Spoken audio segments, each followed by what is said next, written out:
Italy is not one landscape. It is many worlds joined together. In the north, mountains rise like enormous stone cathedrals.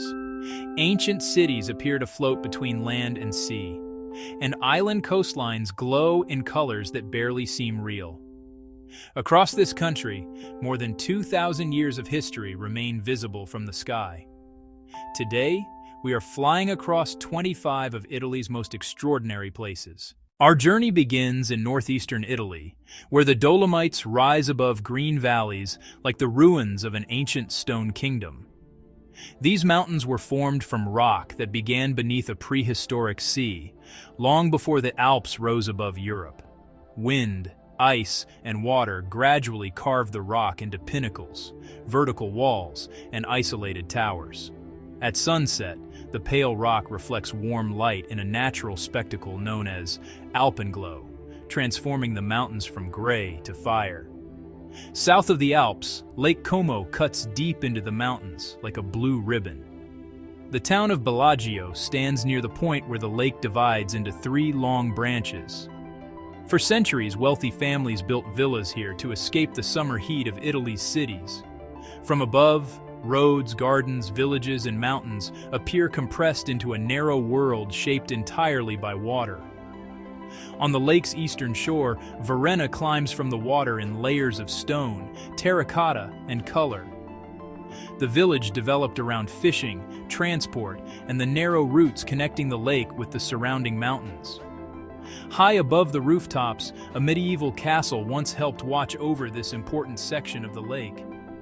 As evening arrives, the mountains darken first, while the last sunlight remains on the village below. Lake Garda is Italy's largest lake, stretching from broad southern plains into the foothills of the Alps. At Sirmione, a medieval castle appears to rise directly from the water at the entrance to a narrow peninsula. Reliable mountain winds make the northern part of the lake one of Europe's most recognizable sailing and windsurfing regions. The landscape changes dramatically from olive groves and historic towns to steep rock walls descending into deep water. Farther east, Venice spreads across a shallow lagoon in a pattern of canals, islands, and tightly packed rooftops. There are no ordinary streets through the historic center. Waterways carry boats where cars would travel in most cities. Venice became one of Europe's most powerful maritime republics, connecting trade routes between east and west. Beneath many of its buildings are wooden foundation piles driven into soft ground, protected from decay by waterlogged conditions. Beyond central Venice, the island of Burano looks like a collection of colors floating in the lagoon. Local tradition says the bright colors helped fishermen recognize their homes through the lagoon's fog. The island has long been associated with fishing and a delicate style of handmade lace.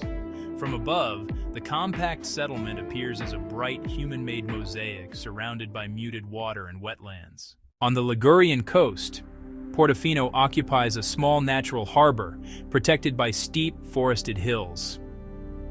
The village began as a fishing settlement, but its protected location later attracted merchants, artists, and international travelers.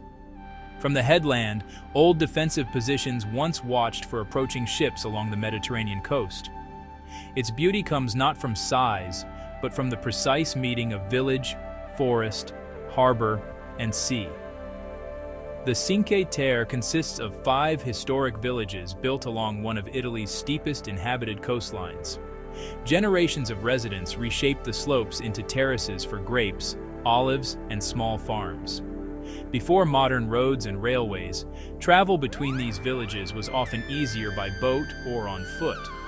From the air, each village appears to occupy the only piece of land where steep mountains briefly allow people to live.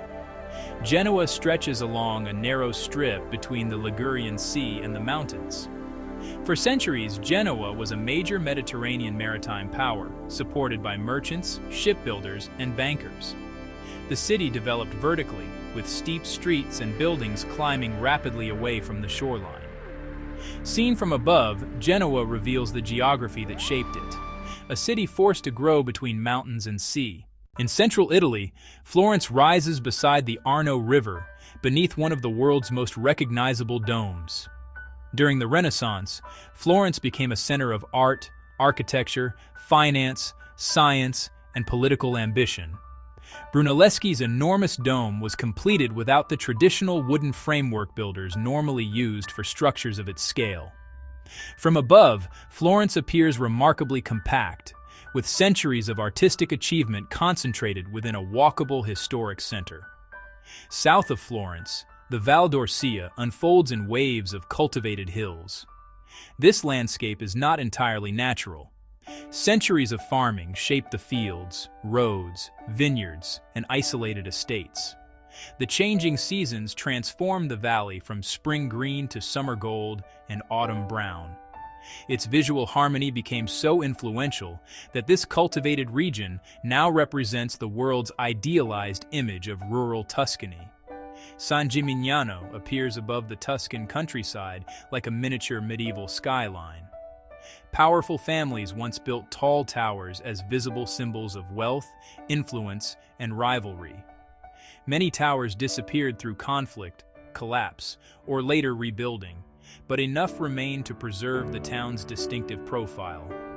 From the air, the fortified settlement still dominates the surrounding countryside, exactly as its builders intended. Bologna is known for red brick, covered walkways, medieval towers, and one of Europe's oldest universities. The city once contained many more towers, built by powerful families during the Middle Ages. Bologna's famous porticos create kilometers of sheltered pedestrian routes beneath buildings and along city streets. Its warm rooftops form a nearly continuous red surface, interrupted by domes, towers, and narrow streets. Rome is a modern capital built across the visible remains of an ancient empire. The Roman Forum once contained temples, government buildings, monuments, markets, and ceremonial spaces. The Colosseum could hold tens of thousands of spectators for public events staged on an enormous scale. Few cities reveal so many historical layers at once, from ancient foundations to Renaissance churches and modern traffic. Within Rome lies Vatican City, the world's smallest independent state. The square was designed to guide enormous crowds toward the basilica, while creating a sense of balance and enclosure. The basilica's dome dominates the skyline and remains one of the largest and most influential domes ever constructed. From above, the boundary between Vatican City and Rome becomes visible through walls, gardens, courtyards, and monumental architecture. Civita di Bagnoregio stands on a fragile plateau surrounded by deeply eroded valleys. Soft volcanic rock and clay beneath the settlement have gradually been worn away by rain, wind, and landslides. Today, the historic center is reached primarily by a long footbridge extending across the valley. Its dramatic beauty comes from the same geological forces that continue to threaten its survival. Naples spreads around a vast bay beneath the unmistakable silhouette of Mount Vesuvius. The city is one of Europe's oldest continuously inhabited urban centers, shaped by Greek, Roman, Spanish, and Italian history. Vesuvius remains an active volcano, surrounded today by one of Italy's most densely populated regions. From above, the relationship is impossible to ignore. A major city living beside the mountain that once buried Pompeii. South of Naples, the Amalfi Coast compresses roads, villages, gardens, and cliffs into a narrow edge of land. The famous road follows terrain so steep that many sections are supported by retaining walls, bridges, and tunnels. Residents transformed inaccessible slopes into terraces, creating space for citrus trees and small farms. From the sea, these villages look almost vertical, with rooftops, churches, roads, and gardens stacked one above another. Just offshore, Capri rises from the Mediterranean as a steep island of limestone cliffs and hidden coves. The Faraglioni are isolated rock towers left behind as waves and weather gradually eroded the coastline. Roman emperors, European artists, writers, and travelers have been drawn to Capri for centuries. Its isolation, vertical landscape, and extraordinary light make the island appear larger and more dramatic than its actual size. Farther east, Matera appears carved directly into the pale rock of southern Italy. The Sassi districts contain homes, churches, cisterns, and passageways built into and above natural caves. People have occupied this landscape for thousands of years, adapting the soft stone to shelter, worship, and water storage. From above, Matera resembles a geological formation and a human settlement fused into one continuous surface. In Puglia, Alberobello is filled with small white buildings capped by dark conical roofs. Known as trulli, these structures were traditionally built from local limestone using dry stone construction. Some roofs carry painted symbols, while their thick stone walls help moderate temperatures during hot summers. From the air, the historic quarter looks unlike almost any other town in Europe. Polignano, Mare, occupies a limestone cliff above the Adriatic Sea. A narrow beach sits inside a natural channel where water once cut through the rock toward the sea. Waves continue to carve caves and openings beneath the same cliffs, supporting the historic town. The town's striking character comes from this tension between solid architecture and a coastline that is constantly changing. Sicily is the Mediterranean's largest island and one of Italy's most geographically varied regions. Greek temples, Roman sites, Arab-influenced architecture, Norman churches, and Baroque cities reveal centuries of cultural exchange. Mount Etna is one of the world's most active volcanoes, repeatedly reshaping the landscape around it. Few islands combine snow-covered peaks, black lava fields, fertile farmland, ancient cities, and warm beaches in such a compact area. North of Sicily, the Aeolian Islands form a volcanic chain across the Tyrrhenian Sea. Stromboli has erupted repeatedly for centuries, producing frequent bursts that are sometimes visible far offshore. Each island has a different character shaped by lava, ash, erosion, human settlement, and the surrounding sea.